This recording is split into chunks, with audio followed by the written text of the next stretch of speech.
ხმაური იყო დედაქალაქის საკრებულოში. 3 კომისიის გაერთიანებულ სხდომაზე დეპუტატებმა თბილისის მერიის ჯანდაცვისა და სოციალური მომსახურების საქალაქო სამსახურის უფროსის თანამდებობაზე გელა ჩივიაშვილის, კულტურის სამსახურის უფროსის პოსტზე ია მაკაცარიას, საგანგებო სიტუაციების მართვის სამსახურის უფროსად კი ჭაბუკი შეშელიძის განათლების სპორტისა და ახალგაზრდულ საქმეთა სამსახურის უფროსის თანამდებობაზე გიორგი არეშიძის კანდიდატურები განიხილეს. ხმაური სწორედ არეშიძის საკითხის განხილვას მოყვა.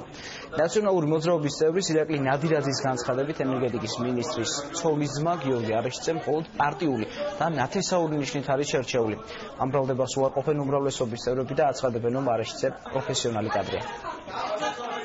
თავის დროზე, რომ რამდენიმე კვირის წინ, როდესაც ხდებოდა ამ სამსახურის გაყოფა, ნაციონალურმა მოძრაობამ გამოთქვით ეჭვი, რომ ეს ხდებოდა მხოლოდ ერთი მიზნით, რომ თანამდებობაზე დანიშნული იყო კახი კალათის ცოლის ძმა გიორგი არეშიძე. სამწუხაროდ ჩვენი ეჭვები გამართლდა და დღეს ჩვენ სახეზე გვაქვს ნეპოტიზმის თვალსაჩინო მაგალითი.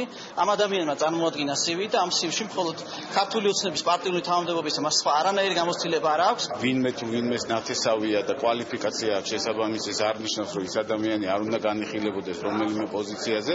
მე ძალიან კარგად ვიცნობ გიორგი არეშიძეს, მას აქვს ძალიან დიდი გამოცდილება განსაკუთრებით ახალგაზრდებთან მუშაობაში. ამას რა მნიშვნელობა პარტიული ნიშნის მოხდა თუ არა? შეიძლება ადამიანი რომელიმე პარტიის წევრი იყოს, მაგრამ პარტიულობა არ უნდა ნიშნავდეს იმან, რომ მან არ უნდა დაიკავოს საჯარო თანამდებობა.